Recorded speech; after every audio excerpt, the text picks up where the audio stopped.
Në Tiranë ka nisur konferenca ndërkombëtare shkencore, aspekte të përndjekjes politike të ish sigurimit të shtetit shqiptar, një aktivitet 2 ditor që sjell në vëmendje mekanizmat e diktaturës komuniste përmes dokumenteve autentik arkivor. Kjo konferencë për herë të parë prek pikërisht aspektet e sigurimit të shtetit si institucionit të rreth Studius, nga të gjitha institucionet partnere dhe ndërkombëtare, kemi Studius të huaj, të cilët e kanë bërë të diskutim më parë në vendet e veta. Kemi 2 raste nga Polonia, kemi nga Italia, dhe ato kanë pas shtypje.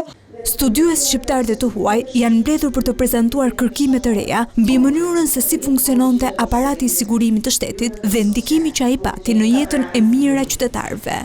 Studimi i institucioneve të sigurisë përbën një fushë me rëndësi të veçantë për historiografinë bashkëkohore, pasi organizimi dhe funksionimi i tyre pasqyroi në mënyrë të drejtë për drejtë konceptin e pushtetit, raportin ndërmjet shtetit dhe shoqërisë, si dhe mekanizmat përmes të cilëve ushtrohet kontrolli politik.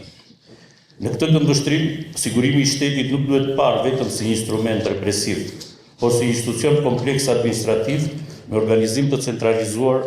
Gjatë ditës së parë u prezantua një sër studimesh që hedhin dritë mbi mënyrën e funksionimit të sigurimit të shtetit. Ne jemi marrë me degën e punëve të brendshme të Tiranës, e kemi marrë në bazë territori, sepse edhe organizimi ka qenë me drejtori territoriale. Metodat që kemi përdorur janë një miksim i disa metodave. Juristi bën analizën juridike, sociologu bën analizën sociologjike, demografike, kemi përdorur metoda statistikore të kampionimit, sepse bëhet fjalë për një arkiv shumë të madhe. Është hera e parë që ne bëjmë një përshkrim të inventarëve në tërësinë e vet, që mund të japim informacion dhe studiusve të tjerë dhe të vinë të shkelin në territor tashmë të prekur.